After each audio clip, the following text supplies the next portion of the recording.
The surprisingly resilient long-form sales page. Depending on whom you talk to, the long-form sales page can generate some of the most heated discussion among online marketers and internet users. Lots of people, count me in, love to hate this element of the online sales process and are not shy about saying so. What's there not to love, you ask? How about they're annoying, they're cheesy, they're obnoxious, they're ugly, they have sleazy used car salesman written all over them? Personally, I have never purchased anything from a long-form sales page. So what's the flip side? Why do people use them? There is just one pro to long-form sales pages to counteract all the criticism, but it's a pretty convincing one: they work. Marketers have found time and again in testing that long-form sales pages consistently outperform short ones. Not exactly what I was waiting to hear, since I had set out to bust the myth that long-form sales pages are useful. It turns out that it's not a myth. So should you use a long-form sales page for your next product launch? The answer is, it depends. What does it depend on? It depends on what you are selling.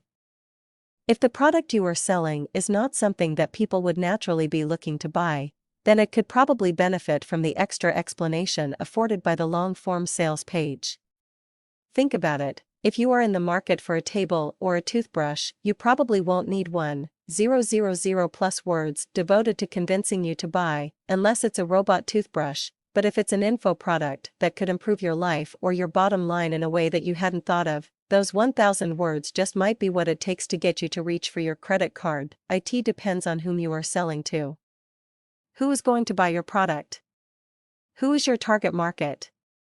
If you are selling a turnkey system for making money online to total internet newbies, then your long-form sales pages will probably work just fine, and you won't need to care what all of the techies and bloggers have to say while they're hating on the LFSP. If, on the other hand, you are selling to a more experienced and web-savvy group, you might want to consider another sales tactic. Seasoned veterans of the internet are the ones who are especially weary of the long-form sales page and will quite possibly run away from you and your product as fast as they can the minute they see that first 26-point headline. It depends on the price of your product. In general, the more expensive your product, the more objections you are going to need to overcome in the minds of your customers, and the more time they are going to need to decide to buy. For most people, to make the decision to spend hundreds or even thousands of dollars on a product takes some time. Your long-form sales page gives people that time, both by talking them into it and by anticipating any objections they are going to have to buying it and meeting them head-on. If, on the other hand, you are selling a $4.99 ebook, you could probably afford to shorten up that sales page by quite a bit. It depends on your execution. How good of a writer are you? Many people who hate long-form sales pages hate them because they are poorly designed and poorly written. Part of the purpose of the LFSP is to tell a convincing story and to explain to someone who has never heard of you who you are and what you stand for. It is an opportunity for branding where there is not a recognizable brand. Therefore, it is essential that you be able to draw them in with your copy, much like a skilled storyteller would do. You need to tell them the story of you and your product, and also the story of how your product is going to benefit them.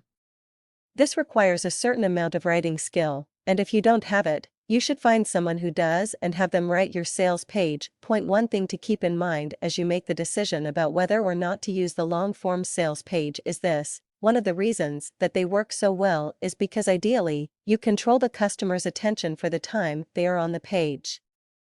And since it is a linear format, you also control the order in which they receive the information on the page. This means that if you can masterfully set the stage, explain the problem, explain how your product is the solution to that problem, and overcome any and all objections along the way, you have a better chance of convincing them to click that buy button. And you don't settle for ugly just because it defines the genre. A well-designed, well-written sales page just might be what it takes to keep even those web-savvy users interested in what you have to say.